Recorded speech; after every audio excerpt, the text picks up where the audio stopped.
जैसा कि आप अच्छे तरीके से सीख गए हैं कि फोल्डर मैनेजमेंट कैसे करनी है क्लाउड के ऊपर, तो आज हम सीखेंगे कि क्लाउड पे ही हमने फाइल नेमिंग कैसे करनी है। फाइल नेमिंग का थोड़ा सा मैं बताता चलूँ। फाइल नेमिंग आपकी इंतहाई इंपॉर्टेंट होती है। उसकी वजह यह है कि आपकी फाइल के नाम से ही पता चलना चाहिए कि उसका मकसद क्या है। मिसाल के तौर पे कुछ मिसालें आपके सामने आ रही होंगी, जिसके अंदर एक है इनवॉइस, उसके आगे डेट लिखी हुई है। इससे पता चल गया हाँ ये इस कंपनी की इनवॉइस है जो कि इस तारीख को बनाई गई थी। आपका नाम जो है फाइल का बड़ा ही मीनिंगफुल होना चाहिए। इसी तरह आपकी सीवीज की बात कर लें, उस पर भी बड़ा मीनिंगफुल होना चाहिए। अक्सर एग्जांपल ऐसी हमारे सामने आती हैं कि उसके ऊपर सिर्फ लिखा होता है रिज्यूमे डॉट PDF। उसका कोई पता नहीं चलता कि किसकी वो रिज्यूमे है या सीवी है। तो ये चीज़ें का बहुत ज़्यादा ख्याल रखते हैं कि आपने किसको सीवी भेजी, किस कंपनी के लिए, किस पोजीशन के लिए भेजी, कौन सी डेट को वो अपडेट हुई। इस तरह की चीज़ें हम आज सीखेंगे इस टॉपिक में। आइए चलते हैं, पर हम कंटिन्यू करते हैं। पहले हमने देखा कि फोल्डर्स कैसे बनाने हैं और उनको किस तरह हमने ऑप्टिमाइज करना है अपने काम के हिसाब से। आज हम देखेंगे हमने उनके अंदर फाइल्स कैसे बनानी है। जैसे कि हम सबसे पहले हम पर्सनल फोल्डर में ही चले जाते हैं। पर्सनल फोल्डर में आए, यहाँ पे हम फॉर इंस्टेंस बिल्स में चले जाते हैं। अब यहाँ पे हमारे पास इलेक्ट्रिसिटी का एक फोल्डर है। अब यहाँ पे हम एक न्यू फाइल बनाएंगे। फॉर इंस्टेंस मैं चाहता हूँ कि यहाँ पे कोई गूगल शीट हो। आने वाले दिनों में हम ज़रूर इसको देखेंगे गूगल शीट को। फ़िलहाल जो है इसका हम नाम रख देते हैं बिल्स और इसको सेव कर देते हैं। और ये फाइल मैंने क्लोज कर दी। अब आप देख रहे हैं यहाँ पे एक बिल्स के नाम की फाइल बन गई। अब क्योंकि ये इलेक्ट्रिसिटी के फोल्डर के अंदर है तो आपको क्लैरिटी है कि ये बिल्स की फाइल है, लेकिन इसमें जो है बिल्स कब से कब तक के हैं, कौन से साल के हैं, इस तरह की कोई हमने डिटेल नहीं लिखी। तो इसलिए कहते हैं फाइल नेमिंग बहुत ज़्यादा इंपॉर्टेंट है। इसको मैं क्या करूँगा, अब मैं इसको करूँगा रीनेम। रीनेम कैसे करूँगा, क्योंकि हैं तो बिल्स ही, लेकिन क्योंकि ये मेरे पुराने बिल्स की डिटेल्स थी इसके अंदर, तो मैं उसका साल लिख दूंगा, 2024 कर लेते हैं। अब मुझे इस फाइल को देख के पता चल जाएगा कि हाँ ये बिल्स की डिटेल है, लेकिन साल 2024 के। इसी तरह आपकी फाइल नेमिंग बहुत ज़्यादा इंपॉर्टेंट होती जाती है जिस तरह आप प्रोफेशनली इसको यूज़ करते हैं। आइए चलते हैं अब अपने प्रोजेक्ट्स के फोल्डर में। हम प्रोजेक्ट ए में अब जा रहे हैं। यहाँ पे हम कुछ डॉक्यूमेंटेशंस में जाएंगे। डॉक्यूमेंटेशन क्योंकि प्रोजेक्ट के अंदर बहुत तरह की होती हैं, तो हमें यहाँ पे बहुत ही विजिलेंटली फाइल के नाम रखने पड़ेंगे। हम न्यू गूगल डॉक्स ओपन करेंगे। गूगल डॉक्स को हम आगे जाके आने वाले दिनों में ज़रूर सीखेंगे। इसको फ़िलहाल हम अपने इस फाइलिंग के लिए नेमिंग क्या रखनी है उसके हिसाब से अंडरस्टैंड कर रहे हैं। यहाँ पे मैं इस फाइल का नाम रख रहा हूँ प्रोजेक्ट अंडरस्कोर नोट्स, के मेरे प्रोजेक्ट्स के नोट्स हैं और मैंने इस साल में, इस महीने में और इस डेट के ऊपर ये फाइल बनाई है। अब इसका फ़ायदा मुझे क्या होगा कि जब मैं इस फोल्डर के अंदर आऊँगा डॉक्यूमेंटेशन के, और जब मुझे प्रोजेक्ट नोट्स की फ़ाइल को एक्सेस करना होगा, तो मुझे एग्जैक्टली पता होगा कि ये नोट्स मैंने इस स्पेसिफिक डेट और टाइम के ऊपर बनाए थे, और फिर मैं उसको पढ़ सकता हूँ अपनी ज़रूरत के मुताबिक या इस्तेमाल कर सकता हूँ। इसी तरह हम मज़ीद एक और फाइल बना लेते हैं। इस डॉक्यूमेंट का हम नाम रख रहे हैं मार्केटिंग कैंपेन।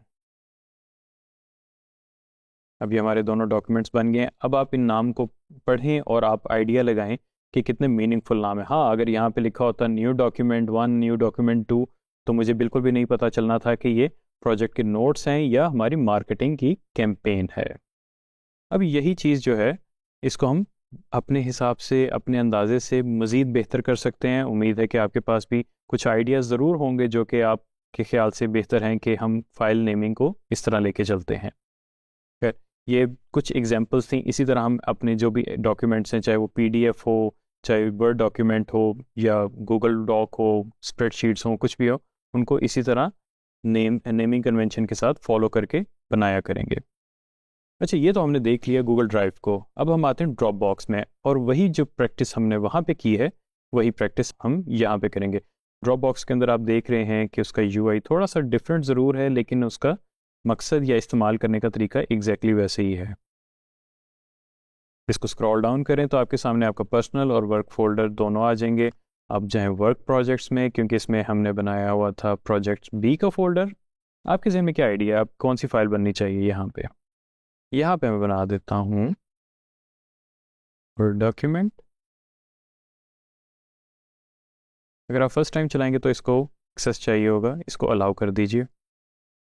जिस तरह गूगल डॉक्स है इसी तरह माइक्रोसॉफ्ट का वर्ड भी ऑनलाइन आपको अवेलेबल होता है फ्री ऑफ कॉस्ट। इसको आप यूज़ कर सकते हैं। इस पे हम यहाँ पे क्लिक करेंगे और इस डॉक्यूमेंट का नाम हम लिखेंगे प्रोजेक्ट अल्फा अंडरस्कोर डिज़ाइन, यानी कि ये हमारा प्रोजेक्ट अल्फा था और उसका जो है ये डिज़ाइन का डॉक्यूमेंट है, और एंटर दबा देंगे। आप देख रहे हैं कि यहाँ पे उसका नाम अपडेट हो रहा है और उसने लिख दिया सेव टू ड्रॉप बॉक्स। इसको आप क्लोज कर दें। अब आप यहाँ पे देखेंगे प्रोजेक्ट अल्फा अंडरस्कोर डिज़ाइन आपके पास आ गया है। इसी तरह हम आगे मज़ीद प्रैक्टिस करें तो हम इसमें एक मज़ीद डॉक्यूमेंट डाल देते हैं।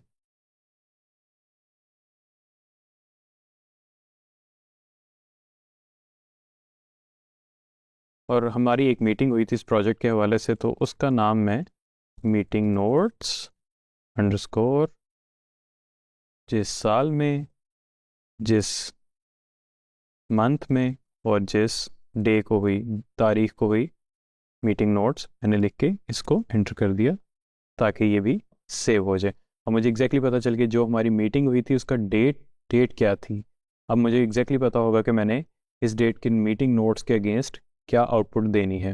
ये सारी चीज़ें हम आगे जो जो मैं बोल रहा हूँ शायद अभी आप उनसे इस तरह आइडिया ना हो आपको, लेकिन ये कि फ्यूचर में ये सारे काम हम करेंगे। ये कैसे हम ये डॉक्यूमेंट्स बना रहे हैं और इनको हम किस तरह यूटिलाइज़ करेंगे।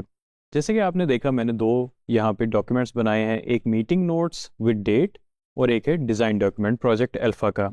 अब मुझे इनको पढ़ के एग्जैक्टली पता चल रहा है कि ये मेरे डॉक्यूमेंट्स इनका पर्पज़ क्या है। अगर हम देखते हैं अगर मज़ीद फ़ोल्डर के अंदर, तो इसी तरह हम सोर्स कोड के अंदर जाके अपनी सोर्स कोड फाइल्स डाल सकते हैं, या जो भी हमारी मज़ीद चीज़ें हैं वो हम कर सकते हैं। इसी तरह folder management plus file management with proper naming convention. Well trainees, आज आपने देखा है कि हमने फाइल नेमिंग को किस तरह इस्तेमाल करना है, ये किस तरह के हमारे रूल्स हैं। ये सेल्फ मेड रूल्स होते हैं, आप इससे भी बेहतर चीज़ें कर सकते हैं, लेकिन आइडिया आपको मैंने दे दिया है कि हमने आइंदा फाइल्स कैसे बनानी है। न्यू नेम नहीं होना चाहिए, न्यू फाइल नहीं होना चाहिए, बल्कि प्रॉपर नेमिंग होनी चाहिए। अगर इनवॉइस है तो इनवॉइस लिखा हो किस कंपनी के लिए है तो उसके आगे अंडरस्कोर डाल दें या डैश डाल दें या स्पेस डाल दें, कंपनी का नाम लिखें और आगे डेट डाल दें। अगर आपकी सीवी है तो उससे पहले लिखें सीवी और अपना नाम लिखें और जिस पोजीशन के लिए आपने अप्लाई किया है, या अगर आपने पोजीशन के लिए अप्लाई नहीं किया जो लास्ट अपडेटेड डेट है वो डेट डाल दें। तो ये कुछ ऐसी चीज़ें हैं जो कि छोटी छोटी होती हैं लेकिन बहुत ज़्यादा मायने रखती हैं। Thank you very much.